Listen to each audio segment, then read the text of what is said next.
அதே இயேசுவினுடைய இனிமையான அந்த கிருபை உள்ள வார்த்தை உங்களை நோக்கியும் வருது, பயப்படாதிருங்கள். அல்லேலூயா. பயப்படாதிருங்கள். பயம் என்பது வேதனைக்கு உரியது. 1 யோவான் 4ஆம் அதிகாரம் 18ஆம் வசனத்தை நம்ம எல்லாம் எடுத்துக்கொள்வோம். 1 யோவான் 4:18.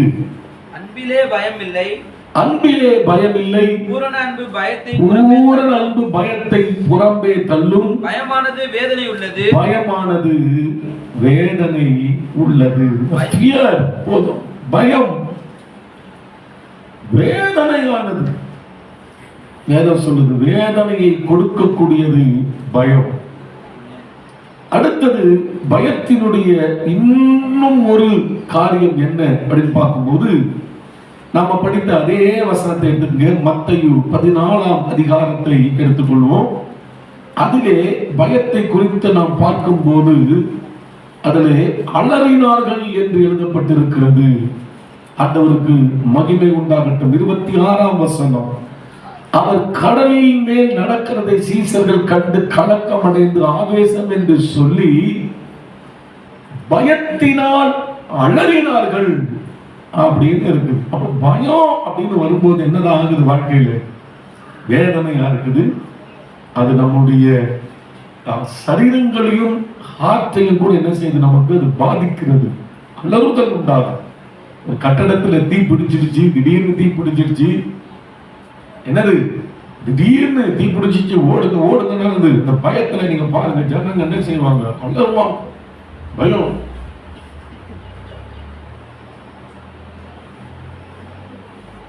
சுனாமி திடீர்னு வந்தது. தூங்கிட்டு இருக்கிற ஜனங்கள்லாம் ஒரு பெரிய ஆளா தண்ணியா என்னது வருது அப்படி சொல்லும் போது ஜனங்க என்ன பண்ணிருப்பாங்க? அந்த நேரத்துல பயந்து இருப்பாங்க, அலறி இருப்பாங்க. அப்ப பயம் என்பது என்ன? ஃபியர், வேதனை உள்ளது. இன்னைக்கு நிறைய பேரை பிசாசு இந்த பயத்தினால் தான் என்ன பண்ணி வச்சிருக்கான்? கட்டி வச்சிருக்க பயம்.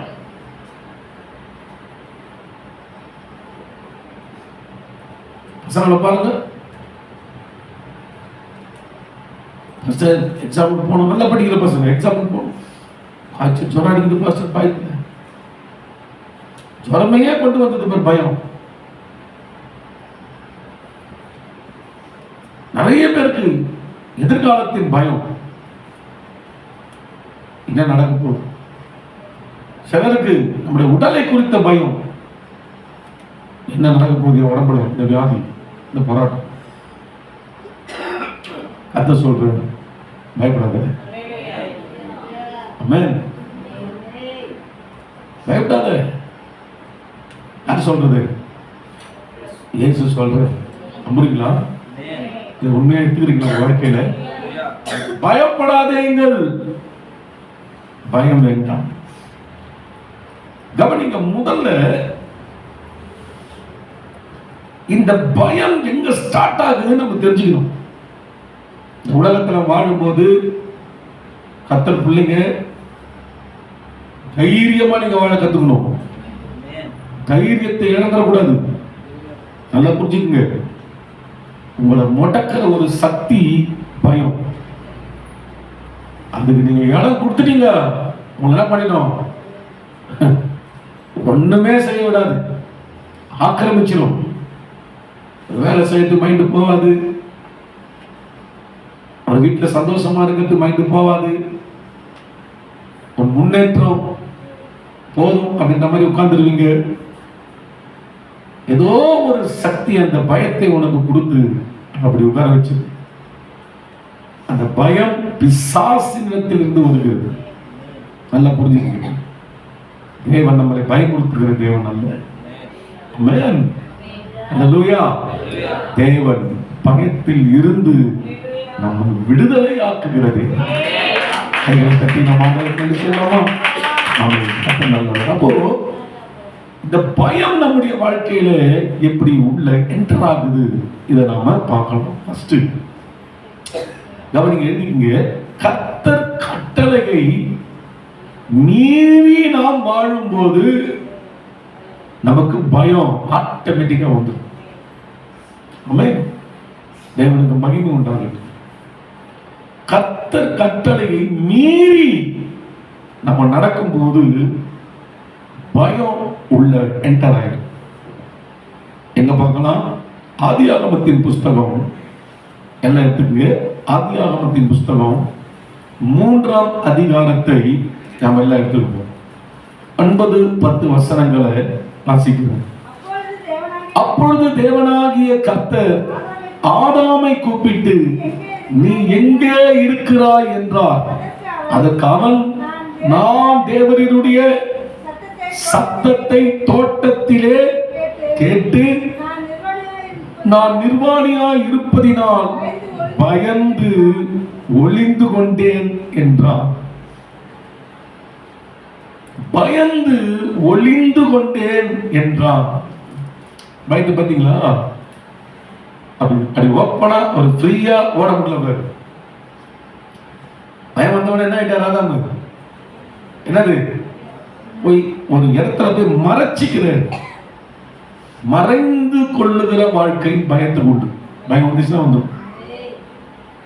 கேரளால ஒரு சகோதரர், அவர் ஏதோ ஒரு இடியில மின்னலை பார்த்து ஒரு மனநல பாதிக்கப்பட்டுச்சு. அவருடைய லைஃப் என்ன தெரியுமா? ஒரு பாக்ஸ் மாதிரி ஒன்று பண்ணி அந்த பாக்ஸுக்குள்ளதான் ஒரு இருக்கிறார். காவியால இது. ஆனா அவர் பாவம் இவ்வளவு வேதனை இருக்குல்ல, வெளியே வரமாட்டாருங்க. ஒரு குறிப்பிட்ட டைம்ல தான் அப்படியே பயந்துகிட்டு வந்து ஏதோ சில காரியங்களை செய்து மறுபடியும் பாக்ஸ்ல வந்து படுத்துப்பாங்க. எப்படிலாம் ஜனங்களை பயன்படுத்தி வச்சுக்கிறாங்க பிசாசு.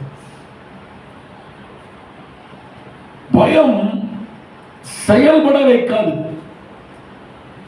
பயம் தைரியமாய் வீர நடை போட வைக்காது. பயம் தலை நிமிர்ந்து நம்ம நடக்க செய்யாது. பயம் வந்துருச்சுன்னா ஒளிந்து கொள்வோம். புரியுதா? ஏன் இந்த பயம் வந்துச்சு? ஏன்? ஒன்னே ஒண்ணு, நீ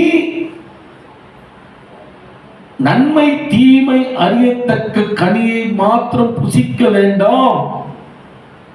ஆதியாகமம் 2:17. ஆனாலும் நன்மை தீமை அறியத்தக்க விருட்சத்தின் கனியை புசிக்க வேண்டாம். அதை நீ புசிக்கும் நாளிலே சாகவே சாவா என்று கட்டளையிட்டான்.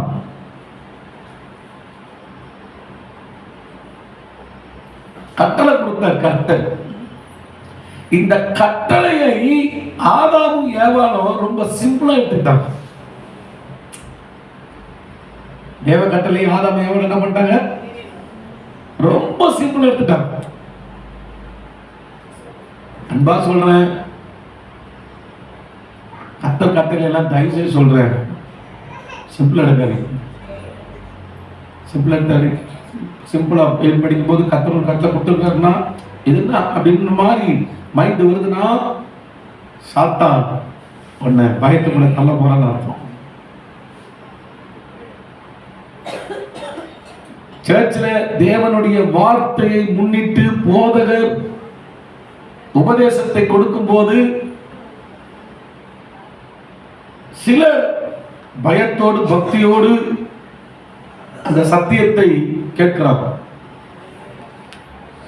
அதை கடைபிடிக்கிறாங்க. ஆஸ்டர் சொல்லியிருக்கிறாரு, வசனம் இருக்குது, கடைபிடிக்கிறாங்க. அவங்க லைஃப்ல நீங்க நல்லா பாருங்க, கேட்க மாட்டாங்க. கர்த்தர் கட்டளைக்குள்ள இருக்கிறது கர்த்தரின் நாமம் பலத்த துருவம், நீதிமான் அதற்குள் சென்று சுகமாய் தங்குவோம். சிலர் பாருங்க, இந்த காதலை வாங்கி இந்த காதலை விட்டு போயிட்டே இருப்பாங்க. கர்த்தர் கட்டளை. அப்படிப்பட்ட ஆளுங்களை நீங்க பாருங்க, கண்டிப்பா ஏதாவது ஒரு பயத்துல சிக்கிட்டு இருப்பாங்க. இன்னைக்கு அப்படிப்பட்ட நிலை யாருக்காச்சும் இருந்ததுன்னா, கர்த்தர் வார்த்தைகள்லாம் ரொம்ப அப்படியே கேர் இல்லாம, அசால்ட்டா, ஒரு பயம் இல்லாம கடைபிடிக்க அதுக்கு விருப்பம் இல்லாம வாழ்ந்து கொண்டு இருக்கிறோம் என்றால், இன்றைக்கு தயவு செய்து உங்களை ஆராயும். நம்மளை அதோட எந்த கட்டளையில நான் மீறுகிறேன், மீறி நடந்து கொண்டு இருக்கிறேன், நமக்கே தெரியும் எந்த கட்டளையை நம்ம மீறுறோம், மீறி டெய்லி அதை செய்து கொண்டு இருக்கும். அப்படி செய்து கொண்டு இருக்கும்போது உன் லைஃப்ல உனக்குள்ள ஒரு பயம் நிச்சயமா குடிக்கொண்டு இருக்கும். நல்லா புரிஞ்சுக்கிறேன், உனக்கு ஒரு பயம் கண்டிப்பா குடிக்கொண்டு. நான் சொல்றேன், ஏன் அப்படி வாழ்ற, எதுக்கு அப்படி பயப்படுற வாழ்க்கை நமக்கு தேவை? இன்னைக்கு இந்த ஆராதனையில கர்த்தர் உங்களை பயத்தில் இருந்து விடுவிக்க அவர் வந்திருக்கிறார். You must take a decision. நாம என்ன தீர்மானம் எடுக்கணும் தெரியுமா? எந்த கட்டளையை நான் மீறி தினமும் செய்துகிட்டு இருக்கிறான்றவரை இன்னைக்கு என் லைஃப் கொடுத்துருக்கேன், என் வாழ்க்கையை நான் அர்ப்பணிக்கிறேன். கட்டளையை நான் கீழ்ப்படிந்து நடக்கிறதுக்கு நான் அர்ப்பணிக்கிறப்பா. இந்த ஆதியாகமம் 2ஆம் அதிகாரத்தை நீங்க பாருங்க. ஆதாமுக்கும் ஏவாளுக்கும் பயமே இல்லைங்க, செம்ம தைரியமா இருக்கிறாங்க, ஜாலியா இருக்கிறாங்க, என்ஜாயா இருக்கிறாங்க. ஏதேன் தோட்டமே அவங்கதான், எங்கேயோ போய் சந்தோஷமா சாப்பிட்டு நல்லா இருக்கிறாங்க, பயமே இல்லை 2ஆம் அதிகாரம் வரைக்கும். ஆனா 3ஆம் அதிகாரம் வந்த போது சந்தோஷமா, மகிழ்ச்சியா, தைரியமா, விடுதலையா இருந்த இவங்க என்னங்க ஆச்சு, இப்ப ஒழிஞ்சுக்கிட்டாங்க. காரணம் பயம். எப்படி வந்துச்சு? கர்த்தர் கட்டளையை மீறி நடந்ததா. நமக்கு தைரியம் எதோ தெரியுமா இருக்குது? கர்த்தர் கட்டளைய கண்டுபிடிச்சு நடக்கிறது தான் தைரியம் நமக்கு. நிறைய பெற்றோர்கள், பேரண்ட்ஸுங்க பசங்களுக்கு தைரியம் எதுவும் சொல்லி கொடுக்குறாங்க தெரியுமா? சிலம்பாட்டத்துக்கு நிறைய அப்பா அம்மா அனுப்புறாங்க பசங்களை, கராத்தாக்கு அனுப்புறாங்க பசங்களை, பாக்ஸிங்க்கு அனுப்புறாங்க பசங்களை. நான் சொல்றேன், இதெல்லாம் நம்ம பசங்களை தைரியமா வாழ வைக்காது. ஏன்னா வல்லவனுக்கு மேல வல்லவன் இருப்பான். நல்லா புரிஞ்சுக்குங்க. இதுல வளர்க்குறாதீங்க பசங்களுங்க. ஆமென். கராத்தாவும் வேணாம், குங்குமம் வேணாம், சிலம்பமும் வேணாம். நான் சொல்லிக் கொடுக்கிற கர்த்தருடைய ஆவியிலிருந்து சொல்றேன், என் ஆண்டவருடைய வேதத்தின் கட்டளையை கடைபிடுற மகனே, ஏசப்பா எழுதி வைத்திருக்கிறதான வசனத்தை கடைபிடுறாங்க மகனே, மகளே என்று இதை கற்றுக் கொடுங்க. உள்ள சிங்கம் மாதிரி இருப்பாங்க, தில்லா இருப்பாங்க, தைரியமா இருப்பாங்க. இதுதான் முக்கியம். அனிம பிள்ளைங்க, பெற்றோர்கள் எல்லாரும் கட்டளைய கவனமா கை கொள்ளுங்க. வேதம் படிக்கும் போது கர்த்தர் ஒன்று சொல்றாரு, இதை செய்ப்பா, இதை செய்ப்பா, என் கட்டளைப்பா, இதை செய்ப்பா. உடனே செய்ய ஆரம்பிங்க. அது செய்யற வரைக்கும் உங்களுக்கு பாதுகாப்பு. அதை மீறும் போதுதான் மகாராஜாவா யார் கூப்பிடுது, யார் கூப்பிடுது? மகாராஜாவா மாட்டீங்க, வலையில மாட்டீங்க. அதனால ரொம்ப கவனமா இருந்து கர்த்தர் கட்டளைகள் எல்லாம் இந்த காதல காதை விட்டு போறதுக்கு இல்லைங்க. உங்க பயத்தில் இருந்து உங்களை தெளிவுள்ளவர்களாக கர்த்தர் கொண்டு வரதுக்கு தான் அவர் அற்புதமான கட்டளைகளை நமக்கு, நம் சந்ததிக்கு, நம் குடும்பங்களுக்கு, நம் சபைக்கு கர்த்தர் கொடுக்கிறார்.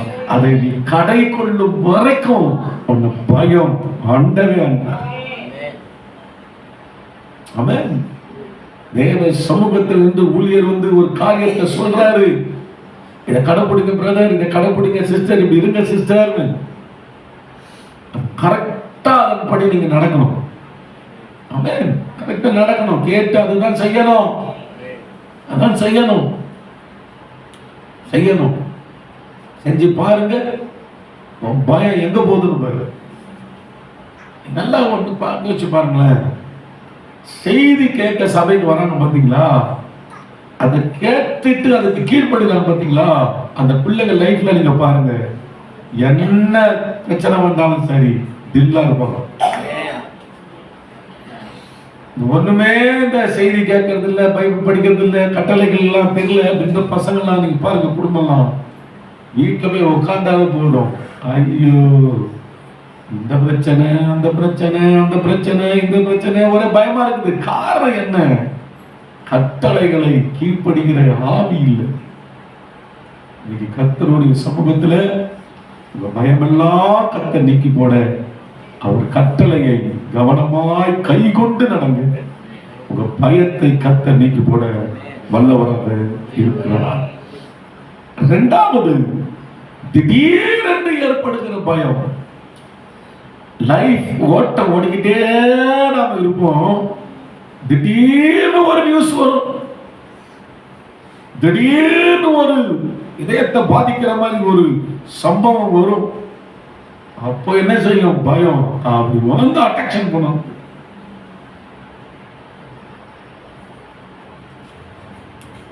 மத்தேயு 8:48 50 எடுத்துங்க. மத்தேயு இல்லைன்னா லூக்கால இருக்கும்.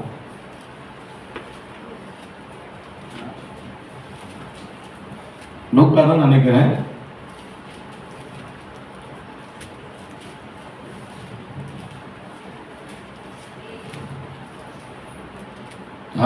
லூக்கா தான். அவர் அவளை பார்த்து, மகளே திடங்கொள், உன் விசுவாசம் உன்னை ரட்சித்தது, சமாதானத்தோடு போ என்றார். அவர் இப்படி பேசிக்கொண்டு இருக்கையில் ஜெப ஆலய தலைவனுடைய வீட்டிலிருந்து ஒருவன் வந்து அவனை நோக்கி, உன் குமாரத்தி மரித்து போனால் போதகரை வருத்தப்படுத்த வேண்டாம் என்றான். இயேசு அதை கேட்டு, பயப்படாதே, விசுவாசம் உள்ளவனாயிரு, அப்பொழுது அவள் ரட்சிக்கப்படுவாள் என்றார். சட்டமா வருகிற பயம், எல்லாம் நல்லா போயிட்டு இருக்கும், அப்படி திடீர்னு ஒரு பயத்தின் செய்தி. அதுல என்ன நடக்குது? இல்ல கொஞ்சம் பலவீனமா தான் இருக்குது, ஆனா மரித்து போவாள் என்பது அவன் நினைக்கல, ஜெபாலய தலைவன் நினைக்கல. இயேசு கிட்ட வர்றான், நிக்கிறான், அற்புதம் இயேசு செய்ய வேண்டியதா இருக்குது. செஞ்சுக்கிட்டு இருக்கிற நேரத்துல உள்ள செத்து போச்சு. ஒருத்தன் வந்து அந்த செய்தியை சொல்றான் பாரு, பயத்தின் செய்தியை சொல்றான். என்ன செய்தி? உள்ள மறைஞ்சு போச்சு. ஒண்ணு, எல்லாரும் தீர்மானம் எடுத்துக்கங்க, ஆண்டவர் யாரையும் பயமுறுத்துற மாதிரி செய்திகளை நீங்க சொல்லக்கூடாது. அந்த மாதிரி ஆளா என்னை வைக்காதீங்க ஆண்டவர். சிலர்லாம் பாத்தீங்கன்னா பயமுறுத்துற மாதிரியே தான் செய்தி சொல்லிருப்பாங்க. நல்ல செய்தியே வாங்கி என்ன செய்யாது, வராது.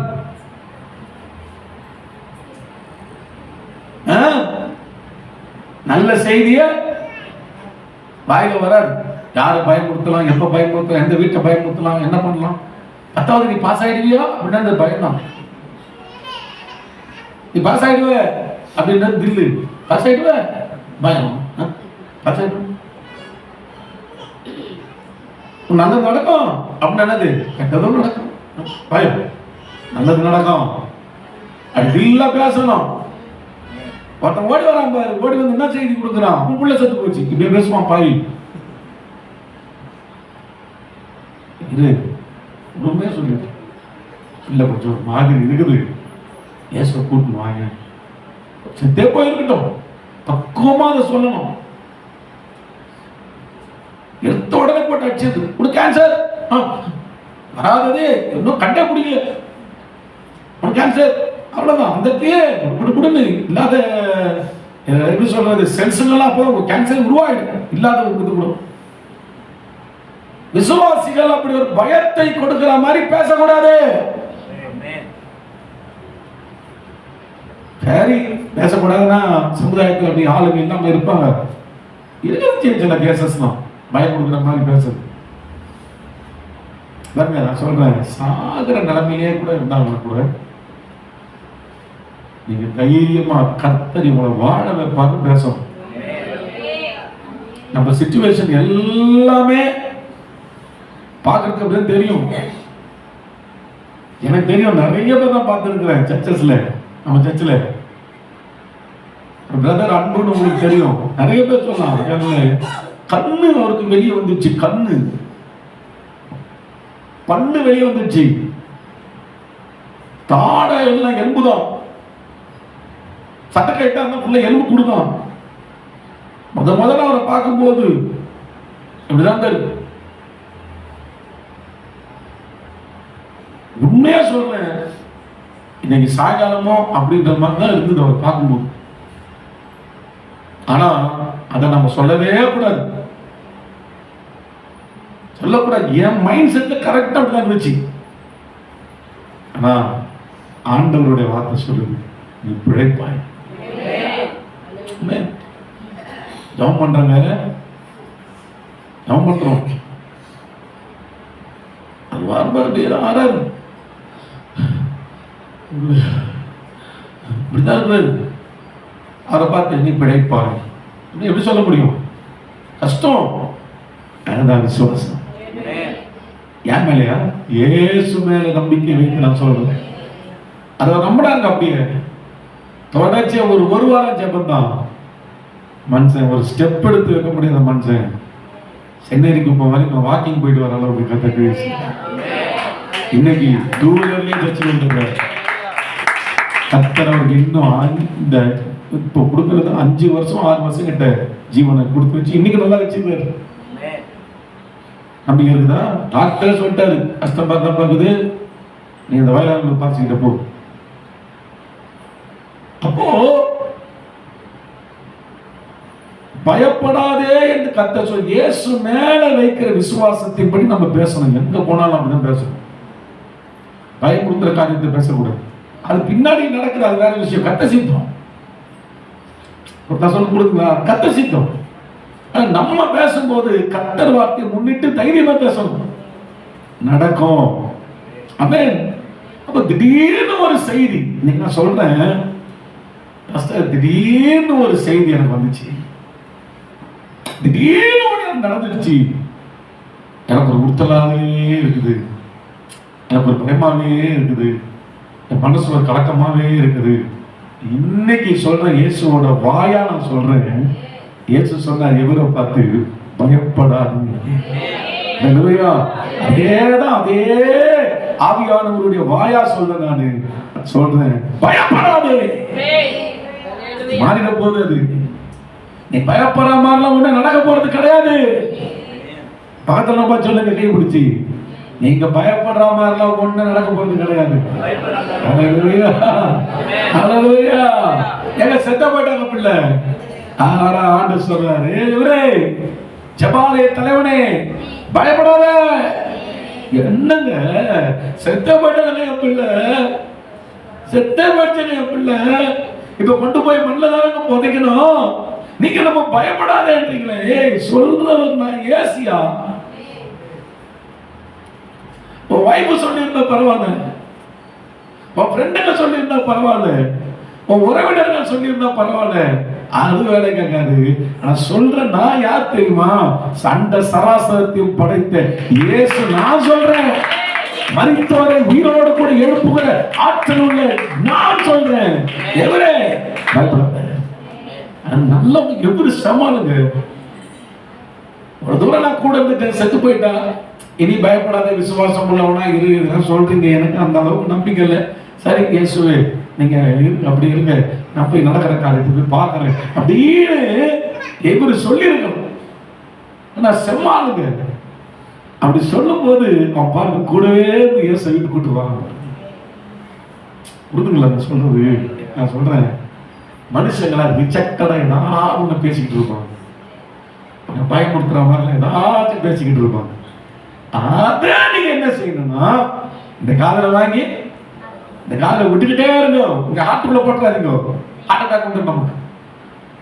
உள்ள போடக்கூடாது. அதெல்லாம் இந்த காதலை வாங்கி இந்த காதலை விட்டுட்டு போயிட்டே இருந்தோம். ஆனா இயேசு சொல்ற வார்த்தைக்கு இந்த காதலை வாங்கி கூட்டு வரும். ஆமென். நேரா வீட்டுக்கு போறாரு, இல்ல செட்டா தான் போயிருக்குது. எல்லாம் ஏய் எல்லாம் கிளம்புங்க. சில வேலை சிட்டதான் செய்யணும், சில வேலைகளும் விசுவாசத்தை குலைக்கிற மாதிரி சில காரியங்கள்லாம் நடக்கும்போது இடம் கொடுக்கூடாது. கிளம்புங்க. இவர் பேசுற விசுவாசமா அவர் சாவல, உயிரோட தான் இருக்கிறாரு. இது முதல்ல சிரிப்பு, சாவல அப்படின்னு. சில வேலையில நம்ம பேசுறது சில முட்டாள் மாதிரி தான் தெரியும். ஆனா அந்த முட்டாள் மாதிரி விசுவாசத்துல பேசுற வார்த்தை தான் உயிர்ப்பிக்கக்கூடியதாக இருந்து ஆண்டவர் கிரியை செய்யக்கூடியதாக இருக்கிறார். ஹல்லேலூயா, ஹல்லேலூயா. ஒரு கிராமத்துல கடைசியா சொல்லி முடிக்கிறேன், இந்த பாயிண்ட் கூட இருக்கு, நேரம் இல்லை. ஒரு குறிப்பிட்ட கிராமத்துல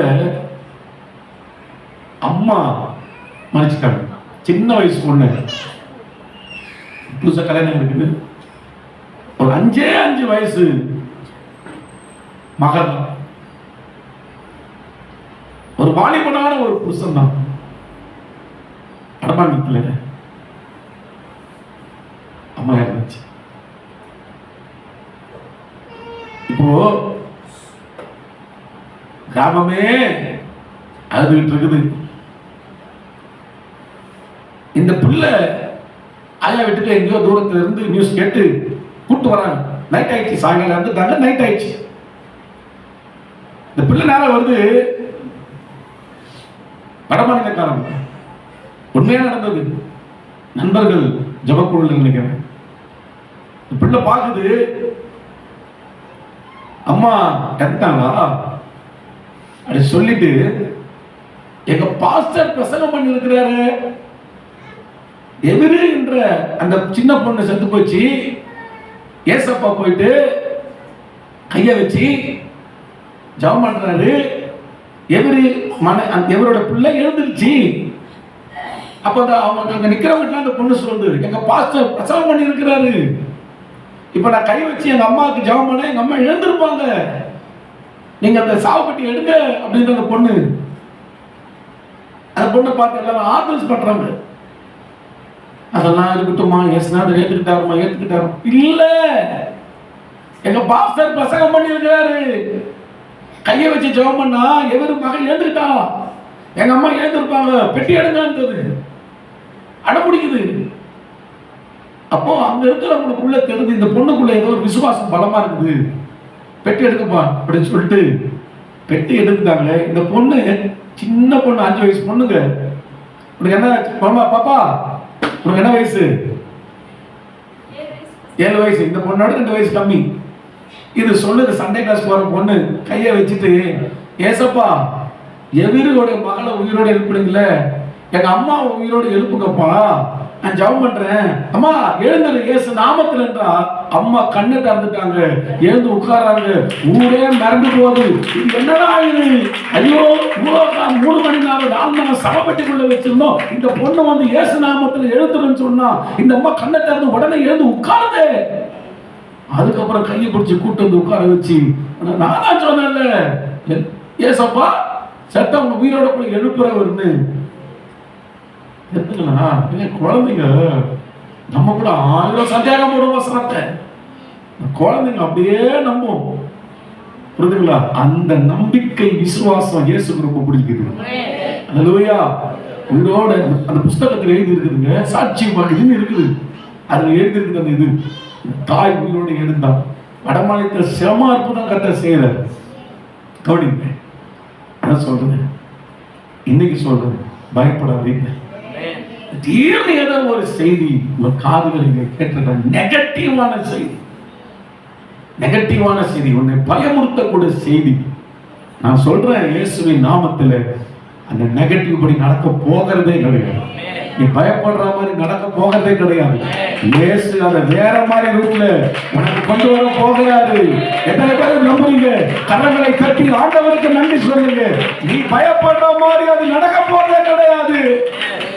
பயப்படுற மாதிரி சில நியூஸ்ல டாக்டர் சொல்லி இருக்கலாம், உனக்கு உன் குடும்பத்தை பத்தி சொல்லி இருக்கலாம் அநேகர். ஆண்டு சொல்றாரு, நீ ஏன் பயப்படுற? மாற்றங்களை நான் கொண்டு வருவேன், அற்புதங்களை நான் செய்வேன். முடிஞ்சே போச்சு, தலை மேல முழுகி போச்சு வெள்ளம். யார் சொன்னா? கை தூக்கி எடுக்க கடலின் ஆழத்துக்குள்ள நீ போயிட்டாலும் அந்த கடலின் ஆழத்துக்குள்ள என் கரம் அவனை பெருசு நீட்டு உன்னை தூக்கி எடுக்க எனக்கு வல்லமை இருக்கிறது. நீ அந்த துஷ்ட செய்தியை நம்ப, நான் உயிரோட கூட இருக்கிறேன்.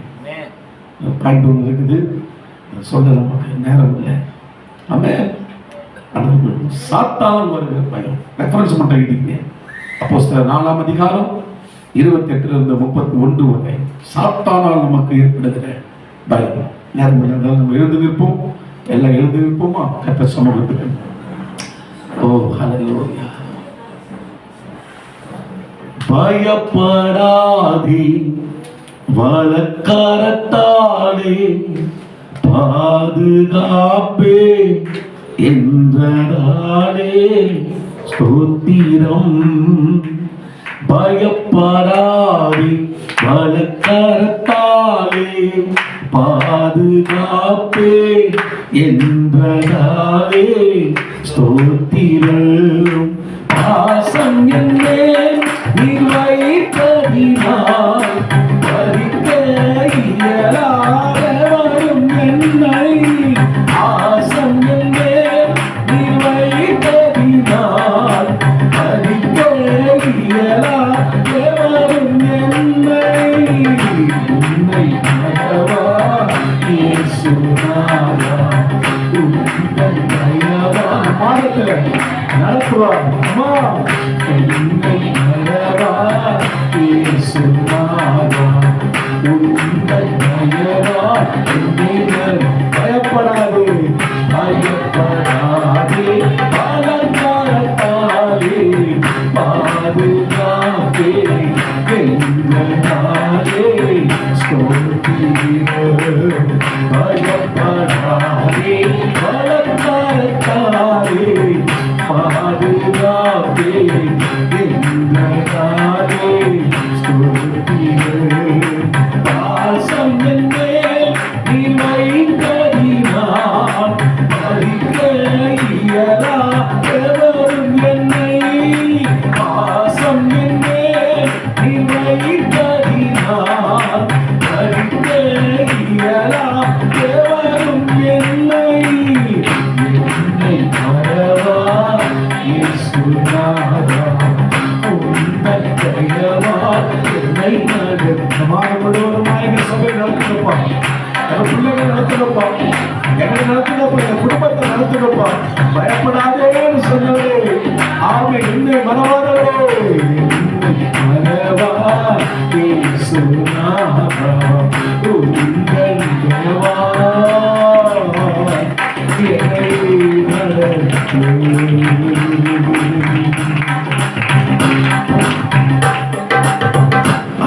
முன்னால் வந்து தேவ ஜனங்கள் எல்லாரும் தேவனுக்குள் திடமாயிருக்கு.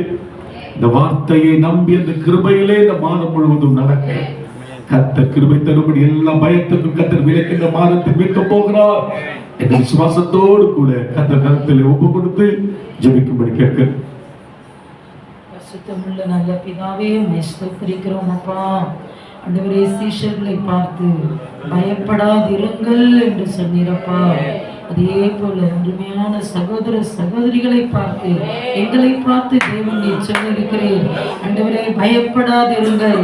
ஆமென். எந்தெந்த விஷயத்தை குறித்து ஆண்டவரே என் சகோதர சகோதரிகள் பயந்திருக்கிறார்களோ அந்த காரியத்தில் எல்லாம் திடன் கொள்ள, தைரியப்பட, ஆண்டவரே உம்முடைய கட்டளைகளுக்கு கீழ்ப்படிய தேவனே கிருபை செய்யுங்கப்பா.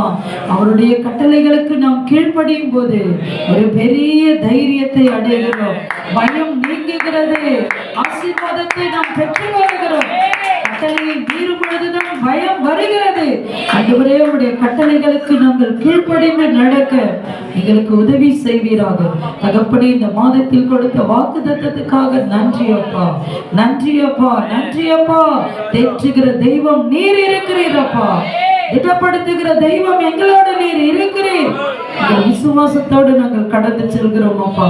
ஒவ்வொருவரையும் தேவரையும் நீர் ஆசீர்வதிங்கப்பா, பொறுப்பெடுத்து நடத்துங்க. மீட்பர் இயேசுவின் மூலம் ஜெபிக்கிறோம் எங்கள் ஜீவனுள்ள நல்ல பிதாவே. ஆமென், ஆமென். ஆமென், ஆமென். எல்லாரும் சேர்ந்து சொல்லுவோம். ஆத்துமாவே கர்த்தரை ஸ்தோத்திரி, என் உள்ளமே அவர் பரிசுத்த நாமத்தை ஸ்தோத்திரி. ஆத்துமாவே கர்த்தரை ஸ்தோத்திரி, கர்த்தர் செய்த சகல உபகாரங்களையும் மறவாதே. ஆமென். இடது நெஞ்சிலே வச்சுங்க, தலைமையில் வைங்க. கர்த்தர் உன்னை ஆசீர்வதித்து காக்க கடவுள். கர்த்தர் தம்முடைய முகத்தை உன்மேல் பிரகாசிக்க பண்ணி உன்மேல் கிருபையாய் இருக்க கடவுள். கர்த்தர் தம்முடைய முகத்தை உன்மேல் பிரசன்னமாக்கி உனக்கு சமாதானம் கட்டளையிட கடவுள். நம்முடைய கர்த்தராகிய இயேசு கிறிஸ்துவின் கிருபை, பிதாவாகிய தேவனுடைய அன்பு, பரிசுத்த ஆவியானவருடைய நெருங்கிய ஐக்கியம், சந்தோஷம், சமாதானம், சுகம், பாதுகாப்பு இயேசு வருகிறவரை மனிதரோடு கூட இந்த பூமியில் என்றென்றைக்கும் இருப்பதாக. ஆமென், ஆமென். God bless you sisters, God bless you brothers. கர்த்தர் உங்களை ஆசீர்வதிப்பார். ஒருவரை வாழ்த்தி செல்லுங்கள். தேவன் உங்களோடு கூட இருப்பார். எல்லாம் கை பிடிச்சி புதுமாத வாழ்த்துக்கள் சொல்லி நல்லா பேசி சிரிச்சுட்டு போவாங்க. கர்த்தர் உங்களோடு இருப்பார். ஆமென்.